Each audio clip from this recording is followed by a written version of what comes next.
بسم اللہ الرحمن الرحیم۔ السلام علیکم ورحمۃ اللہ وبرکاتہ۔ حضور صلی اللہ علیہ وسلم کی مدنی زندگی۔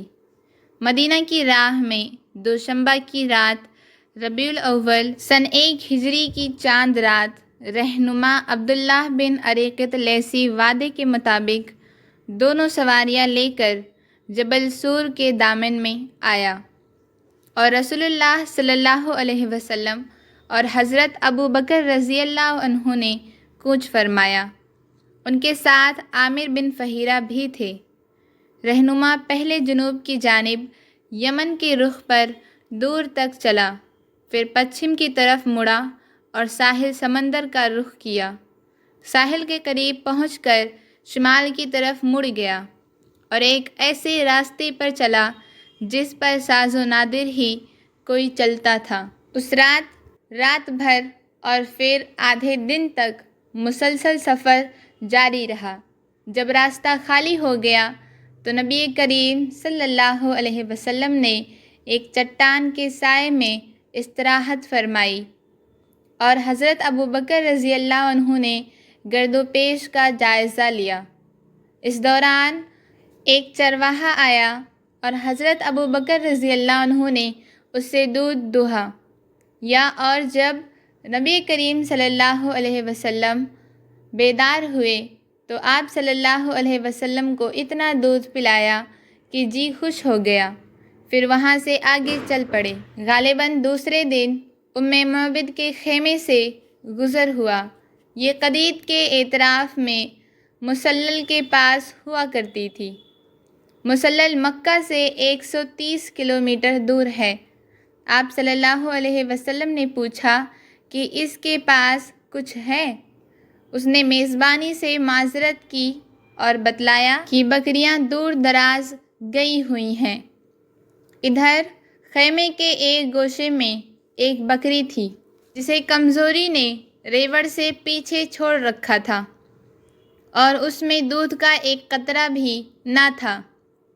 رسول اللہ صلی اللہ علیہ وسلم نے اجازت لے کر اسے دہا تو اس نے اس قدر دودھ دیا کہ ایک بڑا سا برتن بھر گیا جسے پوری ایک جماعت بے مشکل اٹھا سکتی تھی۔ آپ نے اسے ام معبد کو پلایا، وہ آسودہ ہو گئی تو اپنے ساتھیوں کو پلایا، وہ بھی آسودہ ہو گئے تو خود پیا اور دوبارہ دو کر برتن بھر دیا اور اسے ام معبد کے پاس چھوڑ کر روانہ ہو گئے۔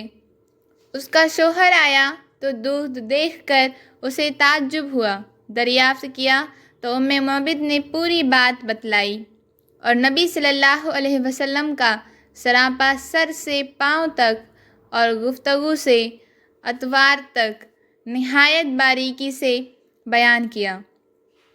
اس پر ابو معبد بول اٹھا، یہ تو واللہ صاحب قریش ہے۔ میرا ارادہ ہے کہ آپ کا ساتھ اختیار کروں اور کوئی راستہ ملا تو ایسا ضرور کروں گا۔ تیسرے روز صبح اہل مکہ نے ایک آواز سنی جو زیر مکہ سے شروع ہوئی اور حالائی مکہ سے گزر کر نکل گئی۔ لوگوں نے اس کا پیچھا کیا مگر صاحب آواز کو نہ دیکھا۔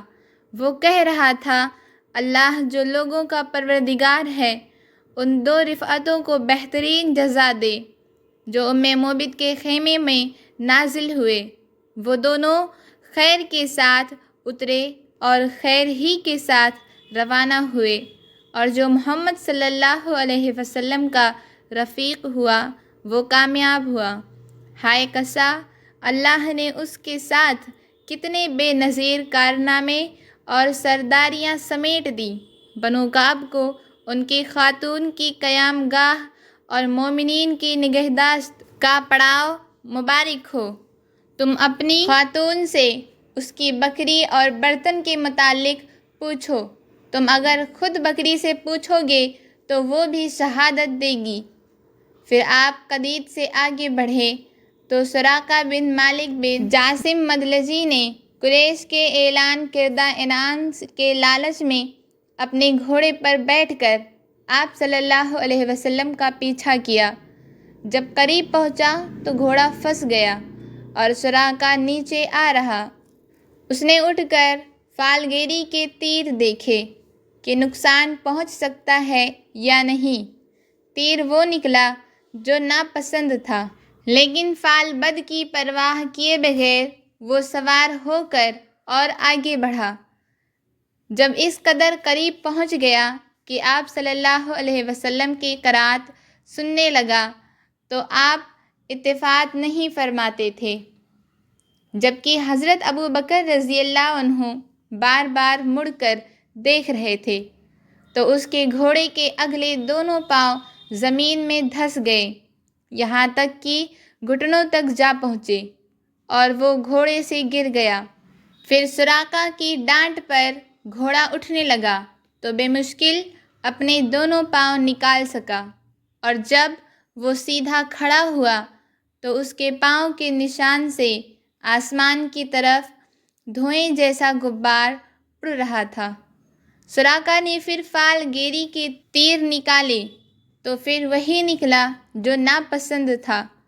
اس سے اس پر زبردست رعب طاری ہو گیا۔ پھر اسے یقین ہو گیا کہ رسول اللہ صلی اللہ علیہ وسلم کا معاملہ غالب آ کر رہے گا، چنانچہ اب اس نے امان کی پکار لگائی۔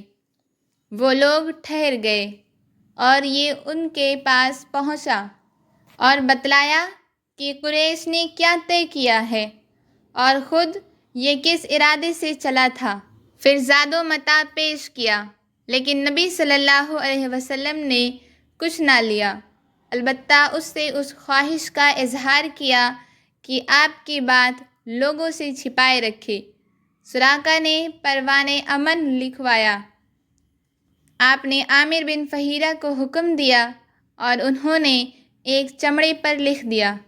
پھر سراقہ واپس ہوا اور جو کوئی تلاش میں ملا اس سے کہا، ادھر کی کھوج خبر لے چکا ہوں، یہاں تمہارا جو کام تھا کیا جا چکا ہے، اور یوں تلاش کرنے والوں کو واپس کر دیا۔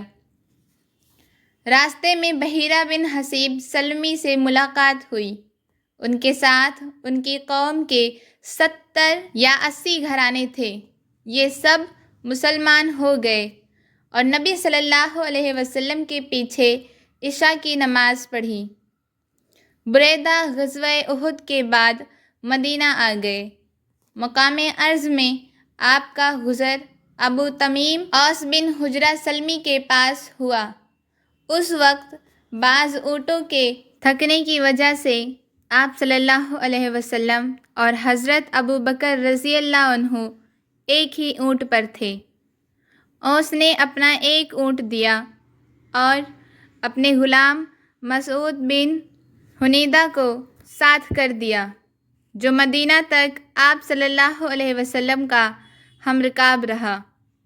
احد کے مقام پر بھی اوس نے مشرکین کی آمد کی خبر اپنے اسی غلام کے ذریعے رسول اللہ صلی اللہ علیہ وسلم کو بھجوائی تھی۔ اوس مسلمان ہو گیا تھا، لیکن عرض ہی میں قیام پذیر رہا۔ وادی ریم میں پہنچے تو حضرت زبیر بن عوام رضی اللہ عنہ سے ملاقات ہوئی، جو مسلمانوں کی ایک تجارتی قافلے کے ساتھ شام سے واپس آ رہے تھے۔